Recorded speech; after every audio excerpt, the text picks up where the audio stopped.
Everyone, मैं हूँ ज़ारा महेश्वरी और आज मैं खड़ी हूँ एक बेहद ही खूबसूरत डुप्लेक्स प्रोजेक्ट के बाहर। वो कहते हैं ना कि घर सिर्फ चार दीवारों से नहीं बनता बल्कि सपनों से और इमोशन से बनता है।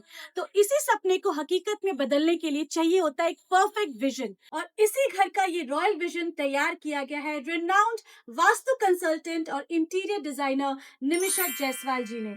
उन्होंने इस घर को अपने सपनों से सजाया है और आज हमारे साथ मौजूद है निमिषा जायसवाल, इसकी इंटीरियर और वास्तु कंसल्टेंट, साथ ही इसके ओनर भी। तो चलिए बात करते हैं उनसे।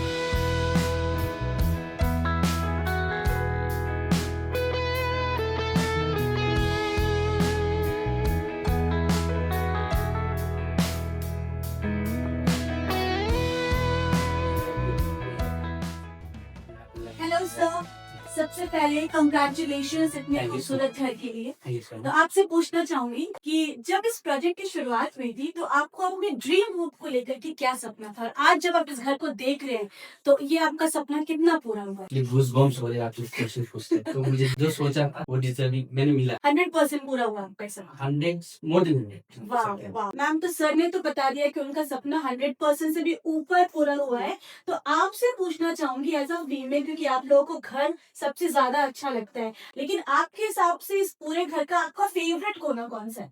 मेरा मेरा तो किचन है। वैसे फीमेल्स को सबसे बेस्ट किचन चाहिए होता है, हम आगे दिखाएंगे अपनी व्यूअर्स को। Thank you so much. आगे बढ़ते हैं और बात करते हैं निमिषा जायसवाल जी से। सो फाइनली मैं हूँ निमिषा जायसवाल जी के पास, जो कि हमारे सिलीगुड़ी के नहीं, नॉर्थ बंगाल के बहुत ही renowned interior designer and vastu consultant है। मैम, आपसे पूछना चाहूंगी, कोई भी डिजाइनर जब होता है उसे एक नया घर एक कैनवस की तरह दिखता है। तो आप जब ये घर का कंस्ट्रक्शन कर रहे थे, इंटीरियर कर रहे थे, तो आपके दिमाग में क्या ख्याल था और किन किन चैलेंजेस को आपने फेस किया? जब हम लोग कोई भी प्रोजेक्ट करते हैं, खासकर यहाँ पे भी जब मैंने स्टार्ट किया था, तो मेरा एक ही विजन था कि मैं अपने क्लाइंट को पूरा सेटिस्फाइड कर सकूं। दूसरा चीज था कि हर एक एरिया हो एक पॉजिटिव एनर्जी ला के दो। तीसरा मैं बोल सकते थे कि ओवरऑल लुक बैलेंसिंग करना, हर एक एरिया को बैलेंस करके आना। इसके अंतर्गत आ जाता है हमारे कलर कॉन्सेप्ट आ गया है, जैसे कि इसमें एज ग्रुप मैटर करता है कि कौन से एज ग्रुप को क्या कलर्स देना चाहिए। तो ये सारी चीज को ध्यान में रखकर हम लोग काम करते हैं। और रहा चैलेंजेस के, तो मैं कहीं पे भी काम करते हैं ना, तो वहाँ पे कोई भी क्लाइंट मेरे लिए क्लाइंट नहीं होता है, वो मेरे लिए एक सीख होती है।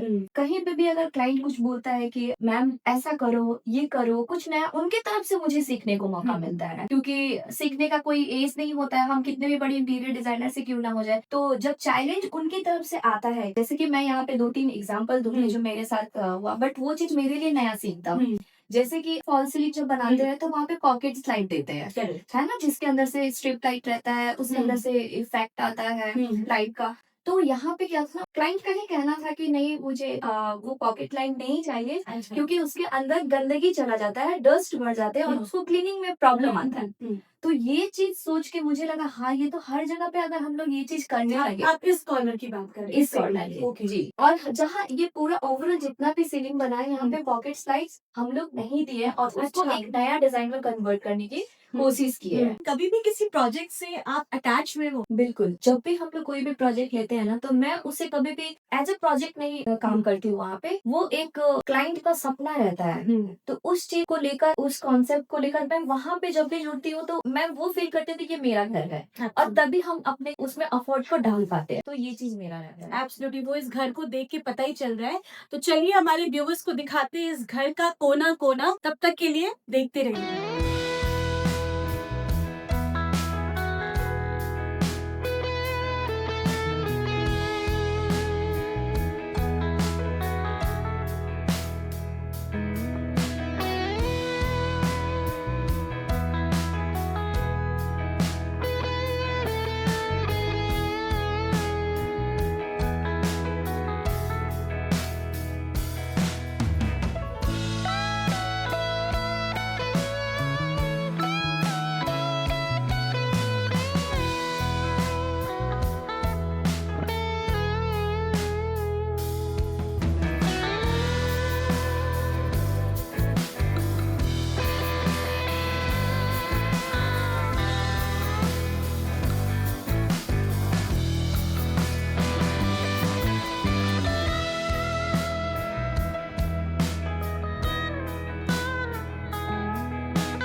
निमिषा दी, वैसे तो हमने व्यूअर्स को दिखा दिया इस घर का पूरा लुक, और अगर इसके बजट की बात करें तो आजकल जो भी छोटा सा कैफे भी खुलता है उस पे भी इंटीरियर्स मस्ट है।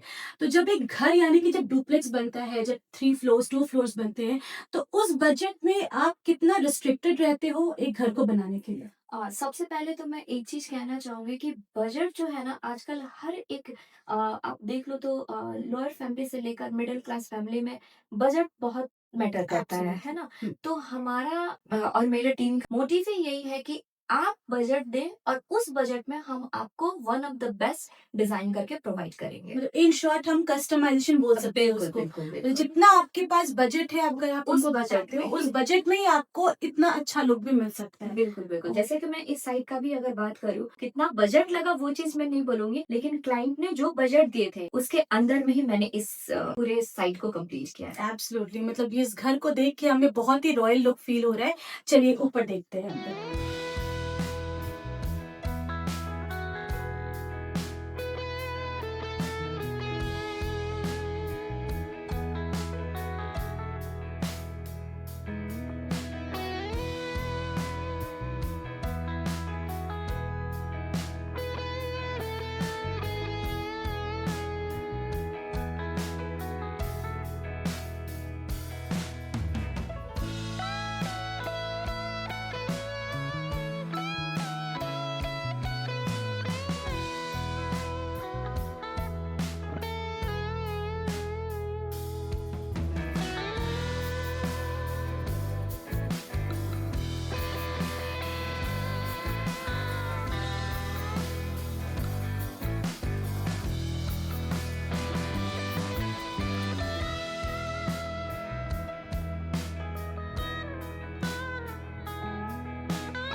तो अब मिलते हैं हमारी टीम के जो मेन रोल निभाते हैं। रेशम कारपेंटर है जो पूरी टीम के साथ मेरे साथ जुड़े हैं और मेरे साथ जुड़कर काम करते हैं। हाय रेशम जी, आपका वेलकम है। तो पहले ये बताइए कि निमिषा मैम के साथ काम करके आपको कैसा लगा और इनके डिजाइन्स कैसे होते हैं?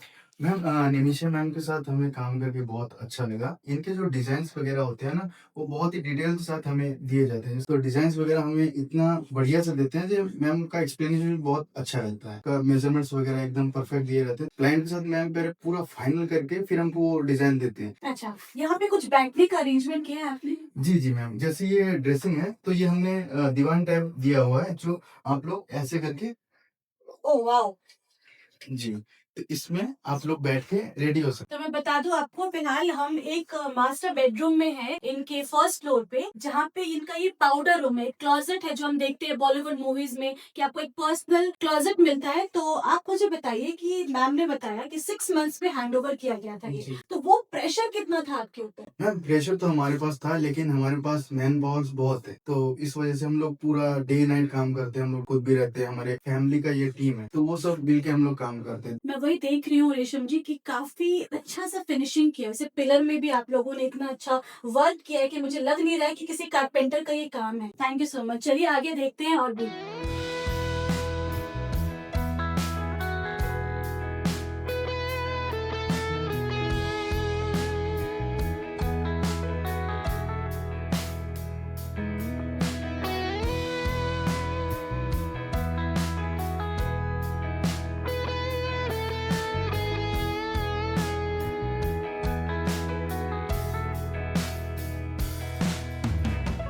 निमिषा दी, किसी भी घर पे अगर हम इंटीरियर डिजाइन करवाते हैं तो इसका प्रोसेस क्या होता है, और आप जब डिलीवर करते हैं तो कितना टाइम लगता है आपको डिलीवर करने में? सबसे पहले तो क्लाइंट के साथ हम लोग मीट करते हैं। अगर कोई भी क्लाइंट हमसे जुड़ना चाहते हैं, हमसे डिजाइन करवाना चाहते हैं, तो वो मुझे कांटेक्ट कर सकते हैं मेरे वेबसाइट पे जाके, और वहाँ पे सारी डिटेल्स दिए हुए हैं। उनके साथ पहले पहला मीट होता है। उस मीट में हम लोग उनका रिक्वायरमेंट्स समझते हैं, कितने सारे रिक्वायरमेंट्स हैं उसको नोट डाउन करते हैं। इसके बाद उनका चॉइस क्या है, है ना? अब चॉइस में बहुत सारे चॉइसेस होते हैं ना। अब वो एक्सप्लेन नहीं कर पाएंगे कि मेरा चॉइस ये है, बट वो तो बता पाएंगे ना कि मेरा डिजाइन थोड़ा सा रस्टिक टाइप, रस्टिक मतलब पूरा भरा भरा चाहिए, या फिर पीसफुल चाहिए, Settle चाहिए। सेटल चाहिए, तो वो चीज जब बताते हैं तो हम लोग उनको उनका जो चॉइस रहता है उसे नोट डाउन करते हैं और फिर उस पे काम करते हैं। तो ये प्रोसेस रहता है हमारा। फिर एज ग्रुप, एज पूछते क्यों है, जैसे बच्चा है तो बच्चों के रूम में हम लोग वो कलर देते हैं जिससे वो एनर्जेटिक हमेशा रहे। अगर कोई 60 प्लस एज में कोई भी मेंबर रह रहा है तो उनके लिए फिर हमें